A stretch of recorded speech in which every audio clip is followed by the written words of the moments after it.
aking panglustay. At ngayon, nandito tayo sa Rizal Park or Luneta Park. Ito ang ating national hero na si Jose Rizal. Tara at samahan niyo akong mamasyal habang pinagdiriwang ko ang aking kaarawan. Ito yung kalesa. Makasaysayan ang puok na ito at ang sentro ng atraksyon dito ay ang rebulto ni Dr. Jose Rizal. Sa nakikita nyo ngayon ay ganito magpalit ng tagabantay ng monumento. Hindi magiging kompleto ang Manila tour mo kung hindi ka pa nakapasyal dito.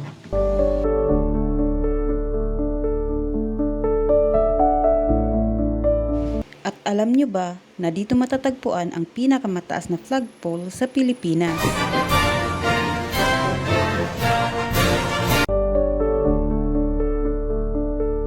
Sa ngayon ay under rehabilitation ang parke dahil mas pinalawak at mas pinaganda nila ito.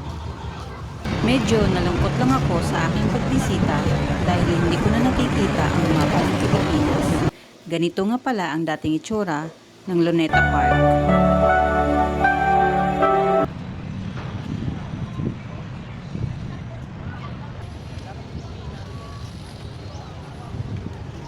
Nakakatuwa lang dahil sa tuwing may makakasalubong ako ay sinasabi nilang Dalagang Pilipina.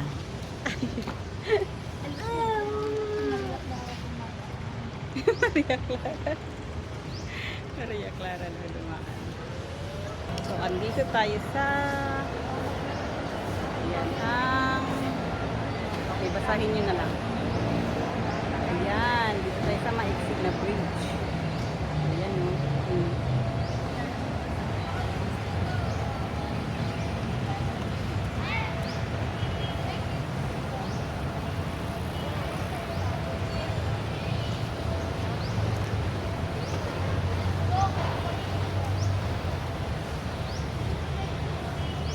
So makikita natin dito yung sinulat ni Jose Rizal na Mi Ultimo Adios. And then, or in English, My Last Farewell. So meron din dito. Yan. So ito yung mga gawa ni Jose Rizal. Yan.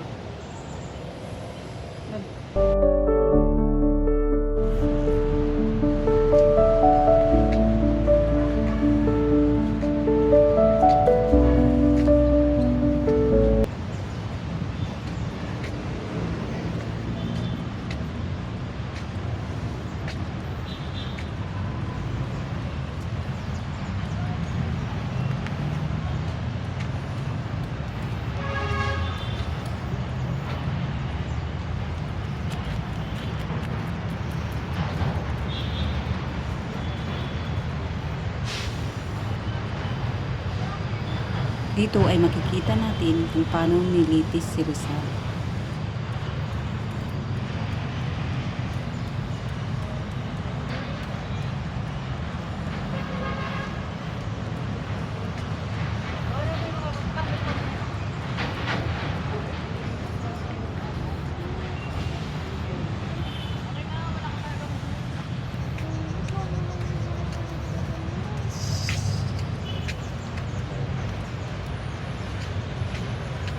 In-execute siya.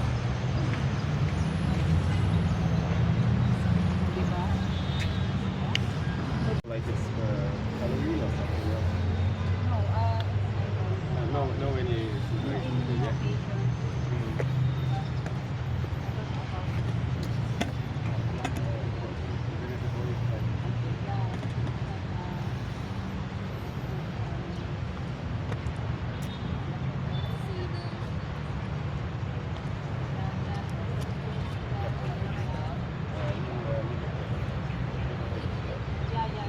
At eto yung kasama niya, ang magandang binibini. Heto at makikita natin na marami talaga ang bumibisita dito sa Luneta Park, mapabanyaga man o lokal.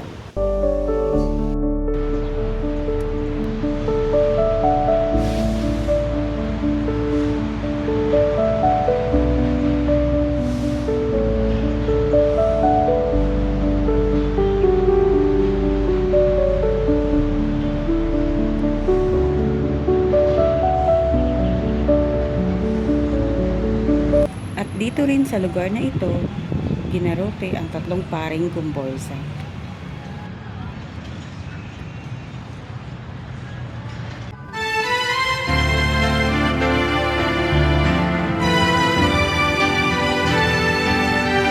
Nakita niyo ba sa likuran ko ang monumento ni Lapu-Lapu?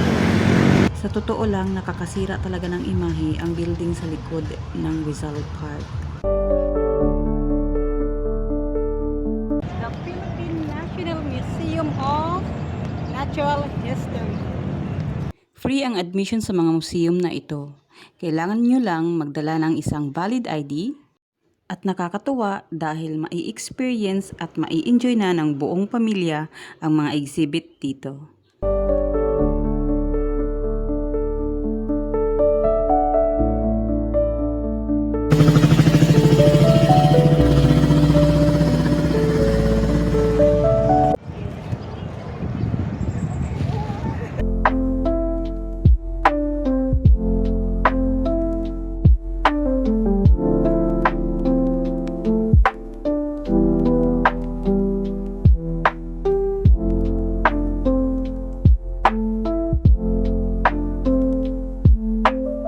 Yung monumento ni Lapu-Lapu.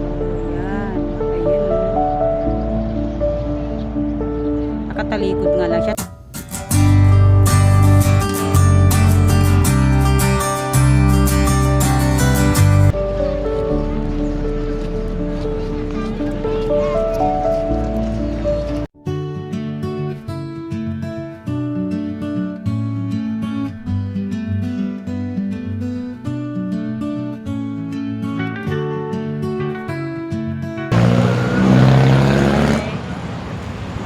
Pagdating ng hapon ay dito na nagdadagsaan ang mga namamasyal sa parke. Magkakaibigan, magkakapamilya, o kaya magkasintahan.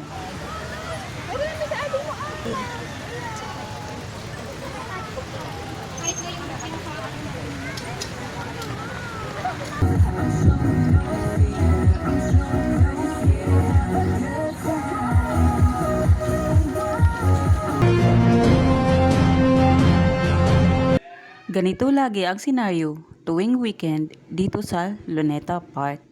At kung sakali wala man kayong baon, ay huwag mag-alala dahil maraming makakainan dito sa loob ng parke.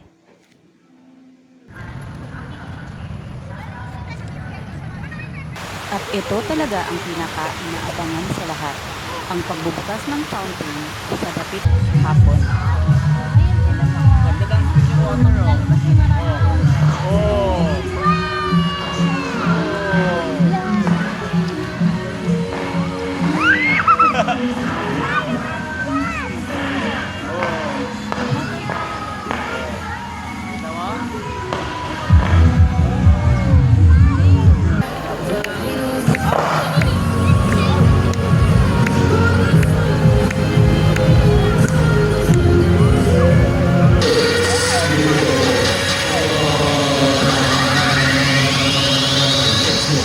Philippine Islands.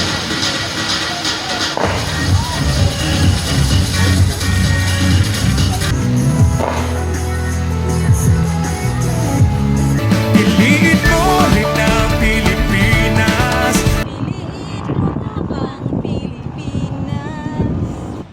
At ito ang aking kwentong Luneta Park. Adios!